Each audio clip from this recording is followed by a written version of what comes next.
الحمد لله والصلاة والسلام على رسول الله. اما بعد، السلام علیکم و رحمت الله و برکاته.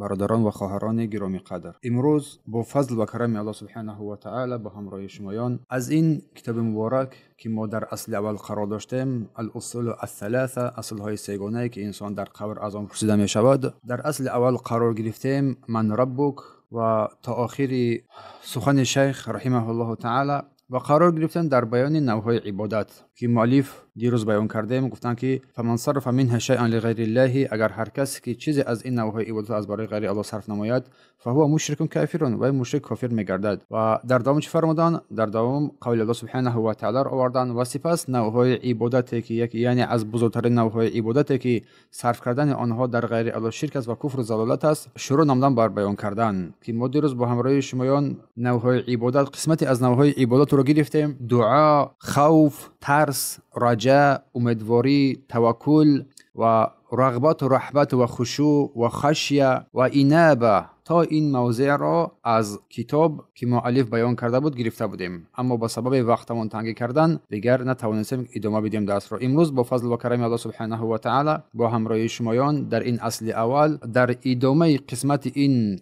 دعاها که در غیر الله سبحانه و تعالی صرف کردن آنها قطعا جایز و روان است، صحبت خواهیم راند باذن الله تعالی. و در اینجا توقف کرده بودیم و آخران سخنی که گفته بودیم از این کتاب مبارک از اصلهای سگانه، قول مؤلف در بیان دلیل انابت را ذکر نمود. دلیل انابت را ذکر نموده بود. رجوع کردن با سوی پروردگار، رجوع کردن با سوی برگشتن با سوی او سبحانه و تعالی. این قسمت رو بیان کرده بودیم، اما قسمتی که ما امروز با همراهی شمایان میگیریم باذن الله تعالی این استعانه می شود، یعنی دلیل استعانت، که استعانت هم یکی از نوع‌های عبادت است و صرف کردن آن در غیر الله سبحانه و تعالی جایز و روان است. قطعا درست نیست که انسان این نوع عبادت را که امروز ما بیان نماییم این را هم از برای غیر الله سبحانه و تعالی صرف نماید. برای همین مؤلف در این شروع نمود از استعانه، یعنی که دیگر نوعی از نوع‌های عبادت که این استعانت است. استعانت این طلب کمک کردن را میگویند. استعانه میگم طلب کمک کردن. ما در قرآن میخونیم در سوره فاتحه ایاک نعبد و ایاک نستعین، انا همین استعانت است، یعنی طلب کمک کردن. پس طلب کمک یعنی استعانه یکی از نوع‌های عبادت حسابیده میشود، یکی از نوع‌های عبادت بزرگ هم به شمار میرود. طلب کمک خواستن که تنها این کمک باید برای الله سبحانه و تعالی قرار بگیرد، اختصاص الله سبحانه و تعالی قرار بگیرد. پس دلیل استعانت یعنی دلیل کمک خواستن، استعانه به معنی طلب یاری است و این طلب یاری عبادت حسابیده می شود، به شمار می رود. و دلیل این قول الله سبحانه و تعالی است که ما هر روز این را می خونیم: ایاک نعبد و ایاک نستعین، تنها تو را عبادت می کنیم. ایاک نعبد، تنها تو را عبادت می کنیم، و ایاک نستعین، و تنها از تو کمک یاری و مدد طلب می کنیم. این قسمت است که ما این را هر روز می خونیم، ولی که متاسفانه بیشتر از مردم معنی این را نمی فهمند. ایاک نعبد و ایاک نستعین میگویند غیر الله را عبادت میکنند، ایاک نعبد و ایاک نستعین میگویند از غیر الله دعا و کمک یاری میطلبند. پس این قسمت رو باید انسان خوب درک نماید که این عبادت است. بارک الله فیکم. پس ایاک نعبد یعنی تنها تو را عبادت میکنیم. نعبد از عبادت است، تنها تو را عبادت میکنیم. پس این است معنای اساسی قول لا اله الا الله. قول لا اله الا الله که در بین لا اله الا الله ما صحبت‌های زیادی هم داشتیم. پس هر کسی که لا اله الا الله میگه باید براءت از شرک، براءت بیزاری بجوید. و هر کس که لا اله الا الله میگه باید ایاک نعبد هم که معنای لا اله الا الله است، تنها تو را عبادت میکنیم، و ایاک نستعین تنها از تو کمک یاری مدد میطلبیم. پس ایاک نستعین یعنی تنها از تو یاری میطلبیم است. کلمه ایاک در اینجا پیش گذشته است، مفعول به پیش گذشته است، بیان تأکید است. تنها و تنها تو را عبادت میکنیم و تنها و تنها از تو کمک یاری میطلبیم. بیان اخلاص با تواضع و فروتنی به سوی پروردگار بازگشتن و او را عبادت کردن. انسان همه کارهای خود را به سوی الله سبحانه و تعالی واگذار میکند، به سوی آن پروردگاری که قادر و تواناست بر اجرای هر کاری. اگر بنده یاری خواست، الله سبحانه و تعالی کمک یاری میکند و دستش میگیرد. هنگامی که انسان ایاک نستعین گفت و گفتیم که در اینجا گفت ایاک نعبد و ایاک نستعین، اینجا طلب می نماید بنده پروردگار ایاک نعبد، یعنی که ایاک نعبد گفتی تو براءت میجویی، بیزاری میجویی از شرک، تمام نوع‌های عبادت رو از برای الله صرف می نمایی. این است معنای ایاک نعبد. در حدیث اومده است که اذا استعنت فاستعن بالله، هنگامی که تو طلب کمک خواستی از پروردگار کمک یاری بخواه. اذا استعنت یعنی که هنگامی که اراده کمک یاری خواستی پس از الله سبحانه و تعالی این کمک یاری رو میطلبی، نه از کسی دیگری. فاستعن بالله گفت پس از الله کمک یاری مدد بطلب. فلا تستعن الا بالله، از کسی کمک یاری نطلب مگر از الله سبحانه و تعالی. فاستعن امر می نماید بر ما و شمایان، بر ما امر میکند که تنها از او کمک بخواهید، نه از کسی دیگری. اذا استعنت فاستعن بالله. برای همین ما در اول سوره فاتحه میخونیم ایاک نعبد و ایاک نستعین، تنها تو رو عبادت میکنیم و تنها از تو کمک یاری مدد میطلبیم. این معنا، این قسمت خیلی مهم است. و پیامبر صلی الله علیه و سلم در حدیثی که از ابن عباس روایت شده است که ما بیان کردیم اذا استعنت فاستعن بالله، اگر یاری خواستی پس از الله یاری بخواه. در اینجا فرمان است، همچنین فرمان است، امر است. استعانت یعنی کمک یاری مدد تنها از الله سبحانه و تعالی قرار میگیرد، نه از غیرش. یعنی که اگر تو بخوای کمک یاری مدد طلب نمایی پس از الله سبحانه و تعالی این رو بخواه، نه از کسی دیگری، نه از کسی دیگری. برای چی؟ در اینجا گفت که فاستعین فعل امر است، کلمه استعین امر کرده است. توقف می نمایی، از هیچ کسی دستیاری طلب نمیکنی، تنها بودن استعانت از برای الله سبحانه و تعالی قرار میگیرد و بس، نه از کسی دیگری، نه از کسی دیگری. پس استعانه یعنی درخواست کمک کردن، استعانه مشروع میگه، یعنی که جایز از الله طلب کمک خواستن که این خود عبادت است، و از مخلوق کمک پرسیدن در چیزی که او قابلیت آن را ندارد، مانند پرسیدن مردگان یا کسانی که حضور ندارند درخواست کمک کردن، این جایز و روان است. اما کمک یاری خواستن از شخصی که توان آن را دارد، مثلا در دست کسی کاسه آب است، تو از او میطلبی که بر من آب بده، من رو راه را راهنمایی کن، از او کمک میخواهی، دستی من رو بگیر، توان دارد. پس در این حالت این قسمت برای انسان جایز را میگردد، اشکال ندارد در این. اما استعانت ممنوع که شرکی هست، از غیر الله کمک طلب کردن، چیزی که تنها الله سبحانه و تعالی بر آن قادر است. کسی دیگر قابل توانایی کمک تو را ندارد مگر الله سبحانه و تعالی. در آنچه که تو طلب می‌نمایی باید بدونی که آیا این چیز کسی دیگر توان این را دارد یا این تنها اختصاص الله سبحانه و تعالی است. و مانند بخشیدن گناهان، کسی گناه تو را بخشیده نمیتواند، تنها الله سبحانه و تعالی است. یا نجات دادن تو از جهنم، یا که از او درخواست کمک کردن، ثروت دارایی خواستن، فرزند خواستن، همه این در دست الله سبحانه و تعالی است و کسی قابلیت کمک کردن تو رو در این قسمت ندارد. هیچ کس نمیتواند به تو یاری برساند. اگر کسی که این رو در غیر الله صرف کرد، پس این شرک حساب میشود و انسان از جمله مشرکین قرار میگیرد، چون آن چیزی که اختصاص الله سبحانه و تعالی است اون در غیر الله صرف کرد. چون الله سبحانه و تعالی تنها سزاوار این است، الله هست که بر تو میدهد، از تو میگیرد. پس هر کسی که استعانت رو یعنی کمک یاری رو در غیر الله، در آنچه که این امور خاصی پروردگار از اختصاص الله سبحانه و تعالی قرار داره در غیر الله صرف کرد، پس این چیز این شرک حسابیده می شود و انسان مشرک میگردد، کافر میگردد، الیاذ بالله، شرک اکبر. پس اگر بر تو پرسیدن که دلیل این استعانت، دلیل کمک یاری مدد تنها از برای الله سبحانه و تعالی قرار میگیرد چیز؟ این قول الله سبحانه و تعالی ایاک نعبد و ایاک نستعین و حدیث پیامبر صلی الله علیه و آله اذا استعنت فاستعین بالله، حدیث ابن عباس. باید اینها رو تو باید نمایی در دوش خود داشته باشی، تنها از برای الله سبحانه و تعالی قرار بگیرد. پس استعانه هم یک از مهمترین عبادات به شمار می رود. ایاک نعبد، تنها تو رو عبادت میکنی، اختصاص الله سبحانه و تعالی قرار میدی، یعنی که معنیش این است که تو شرک رو نفی میکنی، تمام نوعهای شرک رو تو از الله سبحانه و تعالی نفی مینمایی، تنها عبادت خاصی رو قرار میدی. و ایاک نستعین، کمک یاری مدد هر چیز رو از الله سبحانه و تعالی طلب مینمایی. و این حدیثی که ما گفتیم اذا استعنت فاستعین بالله، هنگامی که تو طلب کمک یاری خواستی، حدیث ابن عباس، پس از الله طلب نما، این حدیث کامل کننده این آیه کریمه است، تفسیر بیان کننده این آیه کریمه است همچنین که یاری و طلب تنها از برای او سبحانه و تعالی قرار میگیرد، نه از برای غیرش. پس استعانت یعنی کمک یاری مدد از برای غیر او، این شرک حسابیده میشود، الیاذ بالله. و سپس مؤلف رحمه الله تعالی مسئله دیگری که از عبادت داخل میشود این استعاذه هست. این چی است؟ این استعاذه میگویند. پس استعاذه چی است؟ استعاذه پناهجویی به الله سبحانه و تعالی، رجوع کردن به سوی الله سبحانه و تعالی، پناهندگی جستن از الله سبحانه و تعالی و اعتقاد بر این که او سبحانه و تعالی تو را کمک کننده و یاری رسان است، نه غیرش. برای همین تو به سوی او سبحانه و تعالی رجوع میکنی و از او پناهندگی میطلبی. الاستعانه، چون حرف سین در اینجا به معنی طلب است، طلب کمک و یاری. از بدی ها. پس استعانه اینم یکی از نوعهای بزرگترین نوعهای عبادت است و این باید در غیر الله سبحانه و تعالی صرف نگردد. اگر این در غیر الله سبحانه و تعالی صرف گشت، پس شرک ثابت میشد که انسان از دایره اسلام خارج شدنش ممکن است. اکنون ما قرار گرفتیم در اینجا دیگر نوعی از عبادت که مؤلف رحمه الله تعالی بیان کرد که صرف اون در غیر الله سبحانه و تعالی جایز و روا نیست، این استعاذه میگویند. استعاذه به معنای پناهجویی به الله سبحانه و تعالی است و اینم یکی از نوعهای عبادت به شمار می رود. استعاذه پناهجویی به سوی الله سبحانه و تعالی، یعنی که انسان اعتماد می نماید و اعتقاد بنماید اینکه او سبحانه و تعالی او را کمک می نماید، تو را دستت می گیرد و تو را از این سختی ها و شدت می برارد. چون در اینجا سین به معنای طلبیه است، یعنی که طلب کمک و طلب پناهندگی از الله سبحانه و تعالی از شر و بدی ها.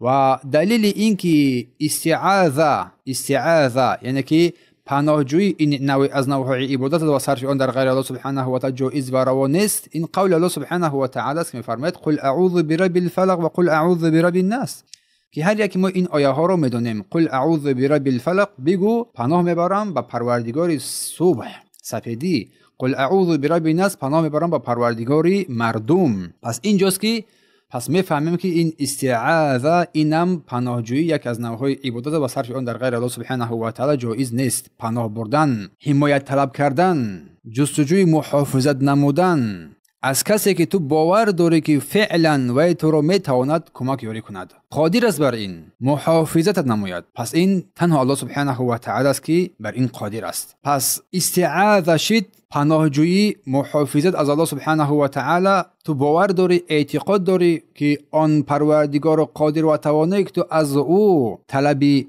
پناهندگی میجوری، او تو را سبحانه و تعالی نمیگذارد، خارت نمیکند، تو رو دست میگیرد. برای هم میگوی قل اعوذ برب الفلق، الله بر ما فرمود چیز، بگو پناه میبرم به پروردگار صبح،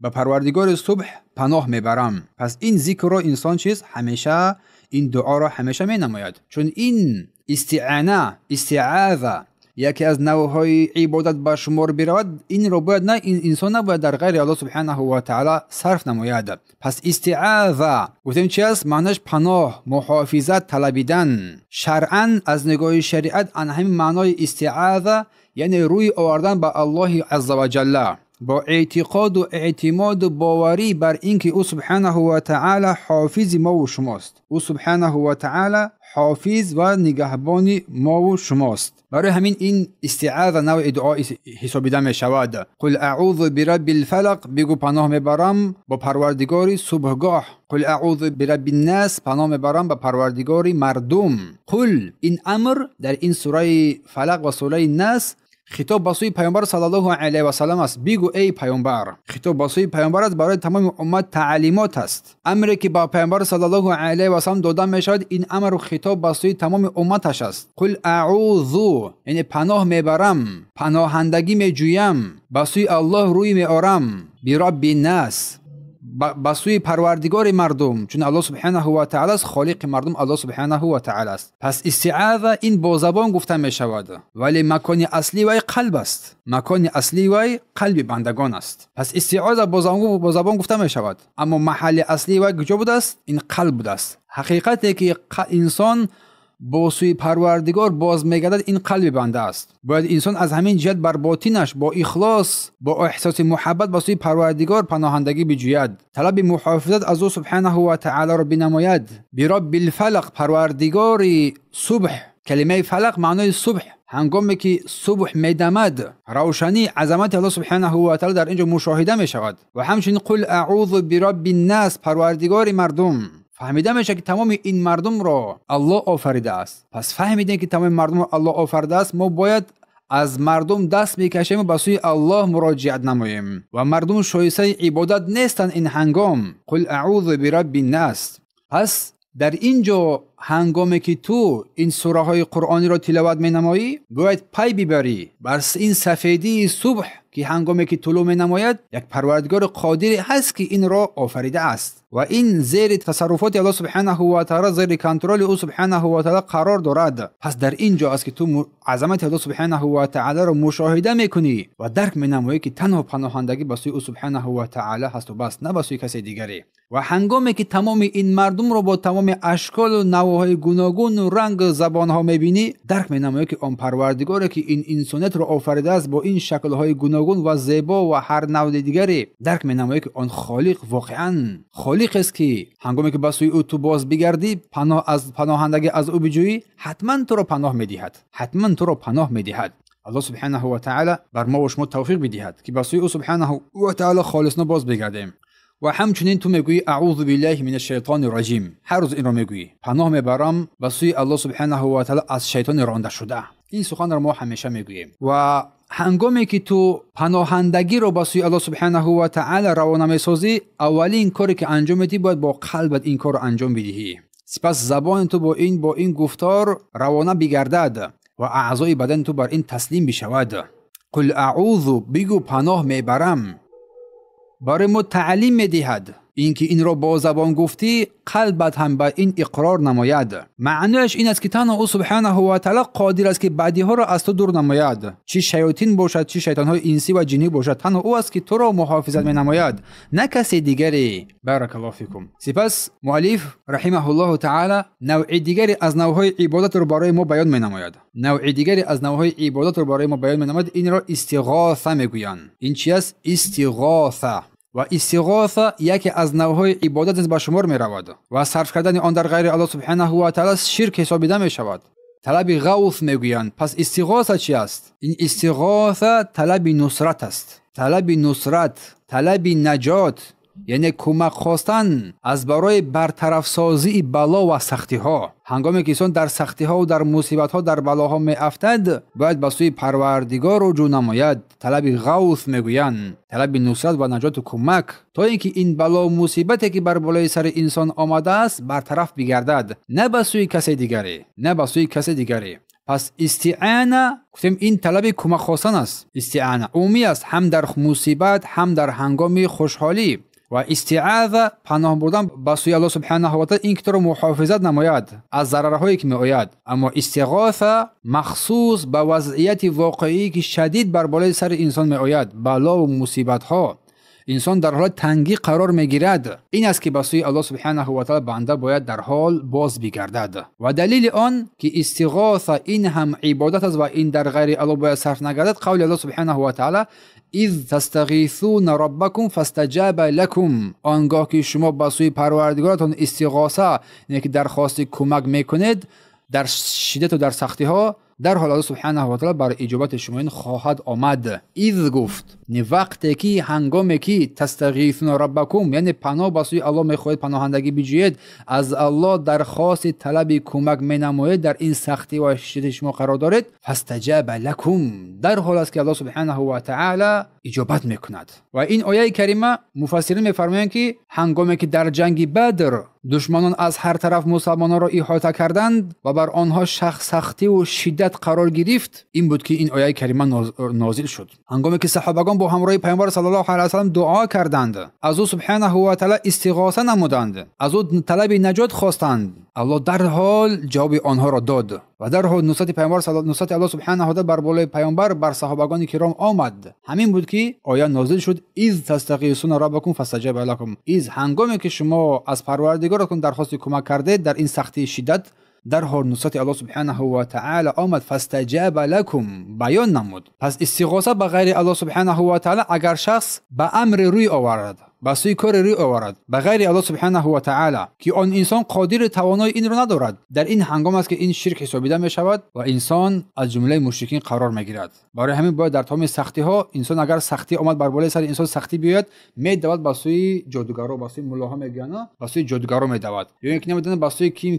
چی می دود. همه اینا از اعمال شرک است. باید تو به سوی الله سبحانه و تعالی برای بر بالای سر هر کسی مصیبت ها سختی ها می آید. اگر در این سختی ها تو به سوی پروردگار بازگشتی و طلب کمک درخواست کمک رو از او نمودی با سر بروشی که بایی، البته که نصرت الله سبحانه و تعالی بر بالای سر شما میآید و انسان باذن الله تعالی از جمله خوشبخت‌ترین بندگان قرار میگیرد. اما اگر کمک خواستن از انسانی باشد که وای در ظاهر قادر و تواناست، میتواند تو رو دست گیرد، یوریت نماید. مثلا انسان تشنه است، طلب درخواست آب می نماید در حالی که آب وجود دارد و آن کسی که تو را میتواند آب بیارد کمک نماید وای بر این قادر است. پس در این حالت از وی درخواست کمک کردن اشکال ندارد، چون در حالت تشنگی سختی قرار داری. این است. یا که دیگر به مثل این دیگر حالت‌های هم باشد، برای انسان در این حالت جایز است. یعنی کسی قادر است و توانا و حاضر است، از او درخواست کمک در سختی ها جایز است. به مثل این که انسان بیمار می شود، یک بیماری مخصوص می شود، به سوی طبیب مراجعت می نماید، درخواست کمک می نماید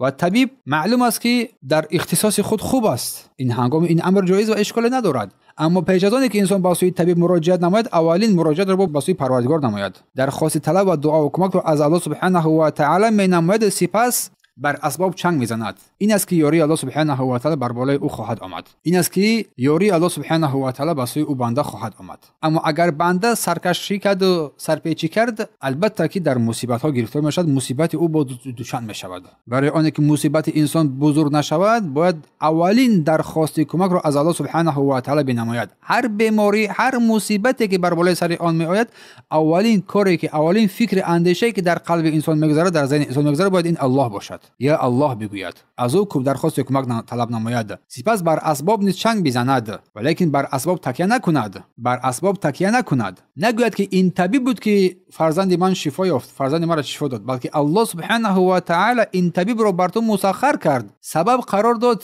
که با واسطه آن فرزند تو شفا بیابد، ولیکن شفا دهنده الله سبحانه و تعالی است. برای همین در حدیث قدسی ذکر میشود که اگر تمام مردم دنیا جمع شوند برای بخواهند ضرر برسانند، نمیتوانند ضرر برسانند مگر اینکه الله بخواهد. اگر تمام دنیا جمع شوند بخواهند برای تو کمک برسانند، نمیتوانند بر تو کمک برسانند مگر اینکه الله سبحانه و تعالی بخواهد. پس اگر استغاثه به غیر الله، درخواست کمک در سختی به غیر الله صورت گرفت، از شخص مرده، از شخص غایب، شخص قادر توانا نیست کمک کرد، کمک خواست، پس این شرک حساب میشود. پس استغاثه بر انسان‌های زنده، حاضر، قادر که میتوانند، امر جایز است. اما نقطه مهم در اینجا چیز؟ اول التجا از الله سبحانه و تعالی باشد، یا الله بگوید.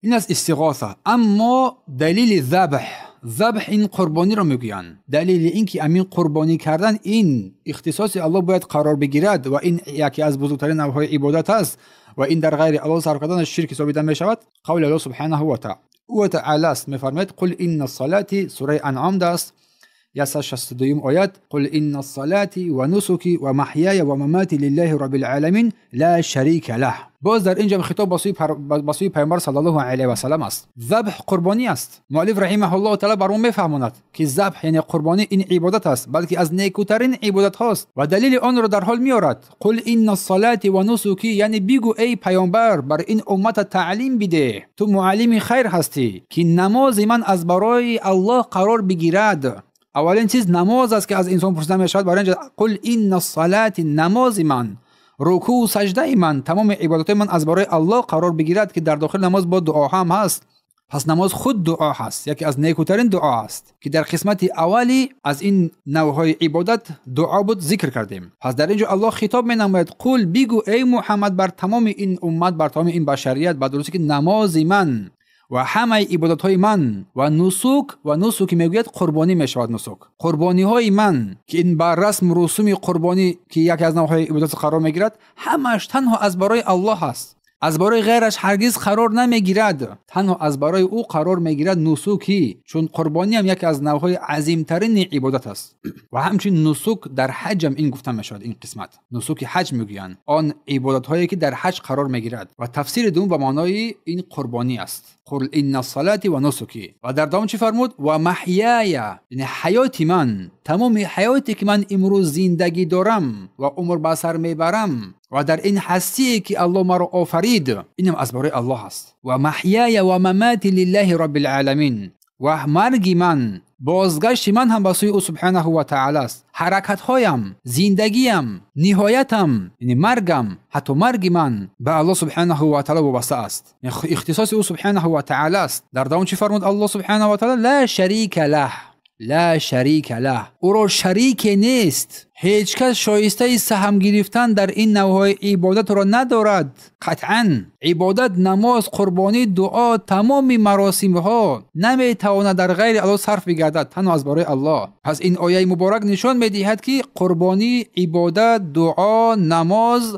خالصانه از برای الله قرار بگیرد، نه از برای غیرش. در دام چی فرمود؟ و بذلک امرت، به همین چیز خالصانه با توحید امر شدم. چی پیامبران بر این امر شدند، چی مردم بر این امر شدند. مردمان صالحانی که پیش از ما بودند، همه آنها به چی امر شدند؟ بر نماز، بر دعا، بر قربانی که ما در قربانی قرار داریم، بر این عبادت های نیکومند امر شدند که اینو خالص از برای الله قرار بگیرند. پیامبر اعلان میکند که او از اولین عبادت کنندگان است، از اولین مردمی است که تسلیم شدگان است، به الله تسلیم شدن در میان قوم خود. پس این آیه اشاره بر آن است که تمام نوع‌های عبادت از نماز شروع می شود، از دعا از برای الله است، تمام نوع‌های قربانی از برای الله است، و زندگی انسان که حیات داره این از الله است، و مرگ تو، عاقبت تو، آخرت تو از برای الله سبحانه و تعالی است، نه برای دیگری. گویا که انسان هر لحظه و هر صبح و هر شام هر لحظه میگوید من برای الله هم، زندگیم برای الله است، مرگم از برای الله است، قربانیم از برای الله است، همه امورم از برای الله است، از برای او بخشیده شده ام. و دلیل این که ذبح، قربانی از برای الله است و در غیر الله صرف آن شرک است، قول رسول صلی الله علیه و سلم.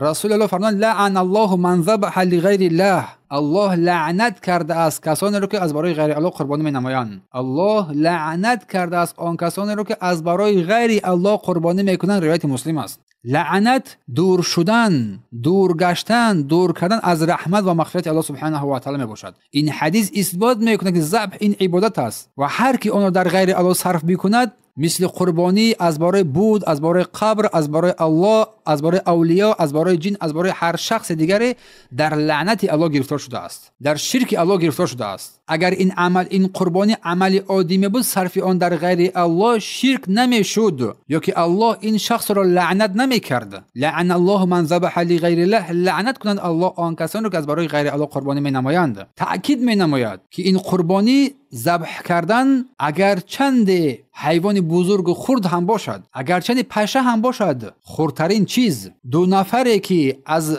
حدیثی که رسول الله ذکر می‌نماید از بنی اسرائیل دو نفر به نزد یک دهه گذاشتند که آنها دستگیر شدند و گفتند قربانی کنید، از برای این بوت ما قربانی کنید، از برای غیر الله قربانی نمایید. گفتند ما چیزی نداریم قربانی نماییم. گفتند اگر یک پشه هم باشد قربانی نمایید. یکی از آنها یک پشه را قربانی میکند از برای غیر الله، داخل جهنم میشد. پیامبر صلی الله علیه و آله گفتند. و دیگر این کار را انجام نمیدهد، میگه من از برای هیچ کس جز الله بر کسی قربانی نکرده بودم، امروز برای غیر الله قربانی میکنم، و سر آن را زدند و آن از اهل بهشت قرار گرفت. پس ذبح و قربانی عبادت بزرگ است. با دلیل این قول الله سبحانه و تعالی سوره انعام، قل ان صلاتی، بگو نماز من، قربانی من. و حدیث پیامبر لعن الله من ذبح لغیر الله، الله لعنت نماید که از رحمت الله دور باشد، در غضب الله گرفتار بگردد کسی که از برای غیر الله سبحانه و تعالی قربانی میکند. پس این عظیم است، بزرگ است. پس نتیجه این قربانی تنها از برای الله قرار بگیرد، نه از برای غیرش. نو باشد در حج باشد، در خانه باشد، هر چیزی که باشد. بارک الله فیکم.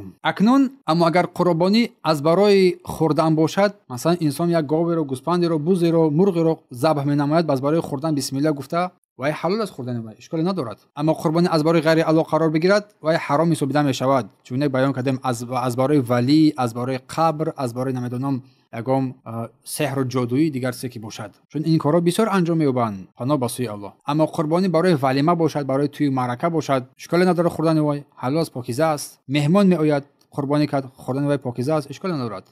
اما در غیر الله، از برای غیر الله قرار نگیرد. بارک الله فیکم. سپس مؤلف رحمه الله تعالی دیگر قسمت از نوع‌های عبادت که این نذر است، نذر کردن ما تاجیکا میگیم که این یکی از بزرگترین نوع‌های عبادت به شمار میرود. دلیل آن را قول الله سبحانه و تعالی را میگوید یوفون بالنذر، کسانی که بر نذر خود وفا مینمایند، الله آنها را تعریف و توصیف کرد. در اینجا است که مؤلف رحمه الله تعالی بیان نذر را که از نوع‌های عبادت است شروع مینماید، اشاره میکند، نشان میدهد که نذر نیز از نوع‌های عبادت به شمار میرود و این نذر تنها از برای الله سبحانه و تعالی قرار بگیرد، نه از برای غیرش. و نذر چی معنا دارد؟ کرد. نظر، معنای نظر این است که چیزی که بر دوش تو بنده فرض و واجب نیست تو رو بر دوش خود قرار میدی، فرض و واجب قرار میدی. یعنی که یک عملی که بر تو فرض نیست تو اون رو برای خود فرض قرار میدی یا که واجب قرار میدی، که فرض و واجب به یک معنی هستند. بر نفس خود اصلا که بر تو واجب نیست، یک تو نظر کردی که ما همین کار انجام میدیم، اگر این رو کردی الکی که تو باید بر دوش تو واجب میگردد. یکی چیزی است که الله اون رو برای تو واجب نکرده است، ولی که خود به خود اون رو واجب قرار میدی. وقتی این سخن رو از زبان میرانی پس وای برای تو در این حال واجب قرار میگیرد. این نظر این است که یک انسانی مکلف چیزی رو که اصلا برای برداشت وی واجب نیست به خود واجب سازد، به خاطر نزدیک شدن به الله سبحانه و تعالی، به خاطر تعظیم الله سبحانه و تعالی. نظر یعنی قصد عبادت می شود، قصد عبادت کردن. از همین سبب تنها از برای الله سبحانه و تعالی وای جایز میگردد، نه از برای غیرش. اگر از برای غیر الله کرده شود این شرک می شود. به مانند چی؟ به مانند این که یک انسان میگوید که اگر من فرزندان شوم از برای فلان قبر قربانی میکنم یا که از برای فلان شخص قربانی میکنم، این نظر شرکی است، این رو کردن جایز نیست. برای همین دلیل قول الله سبحانه و تعالی چی گفت؟ یوفون بالنذر، گفت با نظرهای خود وفا میکنن، به خاطر آنکه این عبادت است. الله در اینجا آن کسانی رو که نظر به نظرهای خود وفا میکنن در این تعریف و توصیف کرد، وصف آنها که با نظرهای خود وفا می‌نمایند اگر نظر کردن نظر درست. و یوفون بالنذر، الله در اینجا وصف کرد مؤمنان را، اولیای خودشان را، صفت آنها را، یکی از صفات آنها را که هنگامی که نظر میکنند با نظرهای خود وفا میکنند است. پس این نشان میدهد که نظر این عبادت است و نظر میشود هنگامی که انسان چیزی را بر دوش خود قرار داد بر او بر دوش واجب بگردد. نظر جایز میشود، نظر ناجایز میشود. یعنی انسان از برای الله نظر مینماید که من قربانی میکنم، از برای الله قربانی مینمایم، خیر صدقات مینمایم، این بر دوش وی لازم میگردد، واجب میگردد که این کار را انجام بدهد، یا که صدقه بدهم، این بر دوش انسان واجب میگردد که این کار را انجام بدهد، این کار را انجام بدهد. به هر چیزی که انسان نظر کرد بر دوشش واجب میگردد.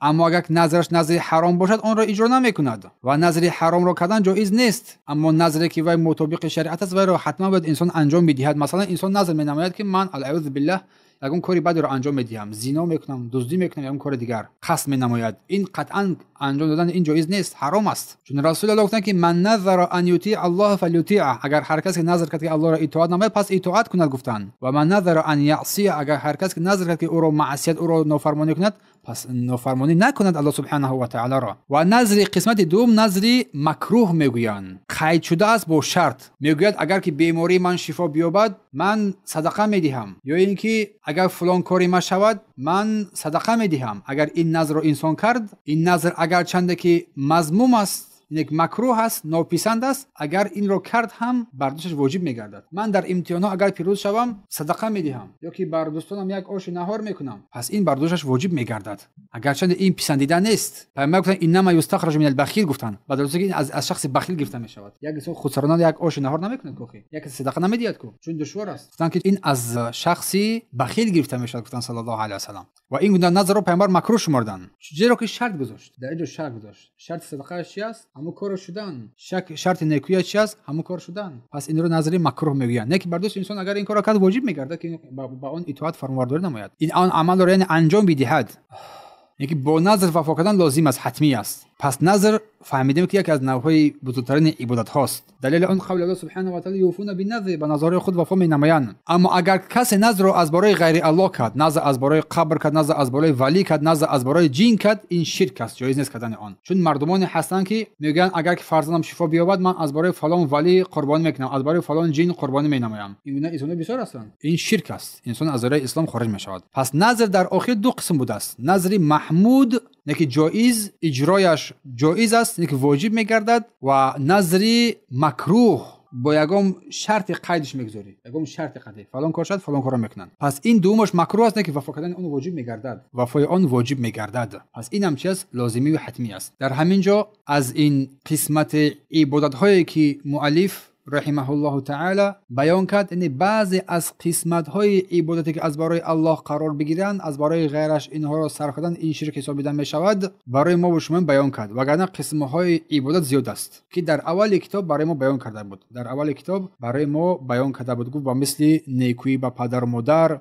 اینم عبادت است حساب دیده می شود، و همچنین جهاد در راه الله عبادت است، و همچنین نیکویی بر همسایگان، بر خشتبار و صدقه دادن دیگر نوع‌های عبادت خیلی زیاد است، ولی در از بزرگترین نوع‌های عبادتی که اینها رو مردم در غیر الله صرف می‌نمایند، اینها رو برای ما چیز تاکید نمود، چون اینها غالبا در غیر الله سبحانه و تعالی صرف می‌شوند. یک کسی رو که دعا رو از غیر الله طلب کرد، از صاحب قبر و از صاحب نمیدونم دیگر چیزا طلب کرد، یک کسی رو می‌بینه که کمک رو از صاحب قبر، از ولی و نمیدونم از کی طلب کرد، یک کسی رو می‌بینه که قربانی رو از برای غیر الله انجام داد، یا یک کسی رو می‌بینه که در پیش غیر الله، در پیش قبر سجده کرد، در پیش شیخش سجده کرد. برای همین این نوع‌های بزرگترین عبادت رو شیخ رحمه الله تعالی برای ما و شمایان بیان تاکید نمود که اینها باید از برای الله صرف کرده بگردن، نه از برای غیرش. در همین جا ما این درس رو به اتمام رسانیم. این قسمت نوع‌های عبادت رو اگر که الله سبحانه و تعالی برای ما توفیق بدهد و دست ما بگیرد، باذن الله تعالی ما از درس دیگر داخل میشیم در اصل دوم که این معرفت دین اسلام با دلیل هاست. این بود قسمت اصل اول، معرفت الله سبحانه و تعالی و آن چیزهایی که مربوط بر این قسمت اول دارد، شناخت پروردگار دارد. این بود. اما قسمت دوم ان شاء الله ما درس دیگر با همراه شما میگیریم. اصل دوم که شناخت دین اسلام با دلیل هاست، در این مورد با همراه شمایان صحبت خواهیم نمود. در همین درس رو به اتمام رسانیم. سبحانك اللهم و بحمدک، اشهد ان لا اله الا انت، استغفرک و اتوب الیک. اگر یگان سوالی باشد مرحمت ما میتوانیم با سوالهای شما جواب بگردانیم. اگر کسی سوال داشته باشد مرحمت کنید سوالهای خود را بنویسید، ما تلاش میکنیم که با سوالهای شما قدر توان جواب بگردانیم.